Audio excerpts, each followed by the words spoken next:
Magandang araw mga ka-RSP, tuluyan na pong nalusaw ang binabantayang low pressure area ng Pag-asa sa West Philippine Sea. Habang nagpapaulan naman ang trough nito sa silangang Visayas at ilang bahagi ng Mindanao. Ang iba pang detalye sa lagay ng panahon, ihahatid sa atin yan ni weather specialist John Manalo.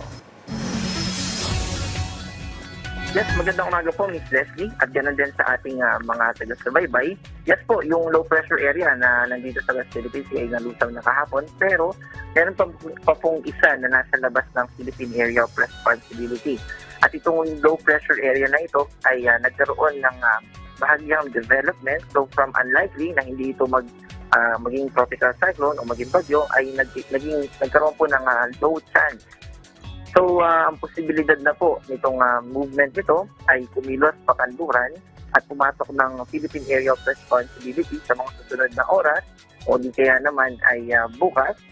At ito rin po, yung kaulapan na associated dito sa low pressure na area na ito ay nag-extend din po at nakaka-apekto dito sa eastern part ng Visayas and Mindanao.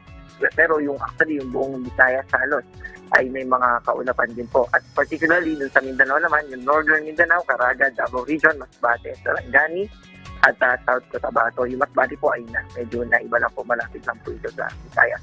At ang mensahe po nito ay magiging maulap po din sa mga binanggit natin na lugar at nandun yung chance ng mga pag-ulan. Pero dito sa Metro Manila, sa buong Luzon, ay mababa po yung chance ng mga pag-ulan at less cloudy streak po. At yung magiging dissipation naman itong low pressure area na binanggit natin na naging low chance ay posible po by Monday na.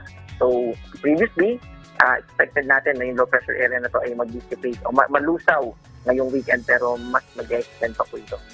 Yes po. Salamat po at ingat po tayo. Maraming salamat Pag-asa weather specialist John Manalo.